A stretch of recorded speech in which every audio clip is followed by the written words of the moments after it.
আচ্ছা, আপনাদের কার, কার তালের পিঠা ভালো লাগে? আমার কাছে কিন্তু অনেক ভালো লাগে। কিন্তু এই যে এই তালগুলো নিয়ে যে ১ম এ যে যুদ্ধ করতে হয়। চলেন আপনাদেরকে নিয়ে এই যুদ্ধটা শুরু করি। ১ম এ তালের এটা খুলে নিলাম। তারপর হচ্ছে এগুলোকে আমি ছিঁড়ে নিব। তো এগুলোকে অবশ্যই ভালো করেই ছুলতে হয়। ছিলে এগুলাকে বাইরে নিয়ে যে এত পরিমাণের কষ্ট। কার, কার এগুলা কাজ করতে ভালো লাগে আমাকে বলেন তো? আমার মাঝে মধ্যে ভালো লাগে, মাঝে মধ্যে ভালো লাগে না। ওরে বাবারে! দেখছেন এই বাইরানিটা বেশি কষ্ট লাগে।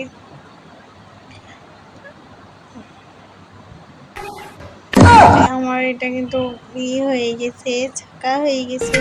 তা আমি জুড়ি দিয়েই ছাইক্কা নিছি কারণ আমার তো ওইরকম কিছু নেই। আর আমি তো সবসময় এগুলো বানাই না তাই।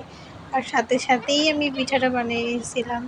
এখানে অনেক কিছুই ছিল চিনি, গুড়, তারপর হচ্ছে নারকেল, তারপর হচ্ছে এগুলো সব কিছুই দিয়েছিলাম। তো এই পিঠাগুলো অনেক মজা হয়েছিল। কার, কার পছন্দ?